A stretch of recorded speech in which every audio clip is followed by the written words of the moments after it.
Oliver's boots clanged against the metal floor as the guards dragged him through the crystalline corridors of the mothership. The tribute ceremony happened every solar cycle. One human offered to the Zetharian queen in exchange for Earth's continued existence. This year, luck had chosen him. The throne room stretched impossibly high, walls pulsing with bioluminescent veins. At its center sat Queen Zerathix, her iridescent exoskeleton catching light like a prism. 6 arms rested on her throne's armrests, each ending in delicate, blade-like fingers. Her compound eyes, hundreds of facets, gleaming like black opens, fixed on Oliver as he was thrown at her feet.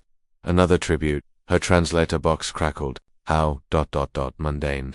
Oliver stood, brushing dust from his uniform. The other captives cowered, but something in him refused to kneel. Maybe it was humanity's stubborn pride. Maybe it was knowing he'd die anyway. I am Oliver Chen, captain of the Terran Defense Corps, he said firmly. If you're going to kill me, at least know my name. The queen leaned forward, her antennae twitching. Then she went completely still. The entire chamber fell silent. Her guards exchanged confused glances through their helmets. Impossible. She whispered the word, barely audible. Oliver frowned. What's impossible? Zerathix rose from her throne, her massive form towering over him. She descended the steps slowly, her movements suddenly cautious. When she reached him, one of her hands extended, stopping inches from his face. Your scent, she breathed. The pheromone signature. It cannot be. I don't understand. Tell me, the queen interrupted. Who was your mother? Oliver blinked. Olivia Chen. She disappeared 30 years ago during the first contact incident. Why does the throne room erupted in chaos?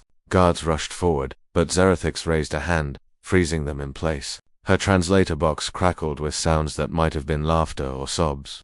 Olivia, she repeated. Yes, the human scientist who stumbled into our scoutship. The woman who showed us that your species was worth more than conquest. Oliver's mind reeled. You knew my mother. Knew her. Zerathix's voice softened. She saved my life. Young one. 30 years ago, I was not a queen, merely a wounded scout, crashed on your world. Your military would have dissected me, but Olivia found me first. She hid me, treated my wounds, learned our language through mathematics and music. The queen's translator couldn't capture the emotion, but Oliver heard it anyway. Grief, gratitude, regret when my people came searching for me. They wanted to destroy your world for what they assumed was an attack. Olivia stood between our ships and your planet. She negotiated the first peace. She convinced my predecessor that humanity possessed something we had forgotten: compassion paired with courage.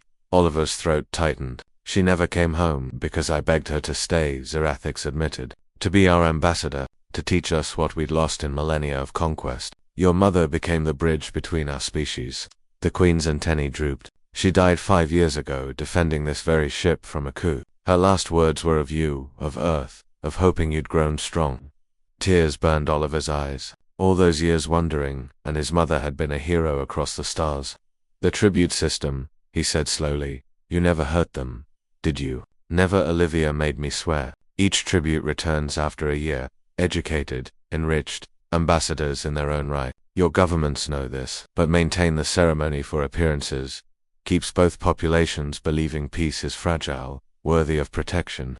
Oliver laughed bitterly. So I volunteered to die for nothing. No. Zerathix's hand finally touched his shoulder, surprisingly gentle. You volunteered to die for your species. That is everything. It is why Olivia loved your people, why I continue her work. She turned to her court. This human carries my blood debt. He is tribute to no one. He is kin. The guards dropped to their knees. Oliver stared at the alien queen who had known his mother, who had shaped human history from the shadows.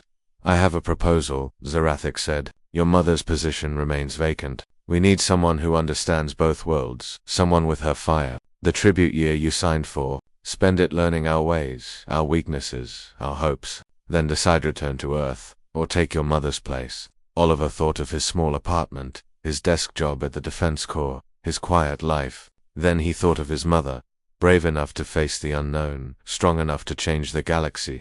She really made you believe in us? He asked. She made me understand that humanity's greatest strength isn't your weapons or your resilience, Zerathix replied. It's your inability to accept that anything is impossible, even peace between predator and prey, even friendship across the stars. Oliver met her compound eyes, seeing his mother's reflection in their depths. 1 year, he agreed. Let's see if I'm half the impossible she was.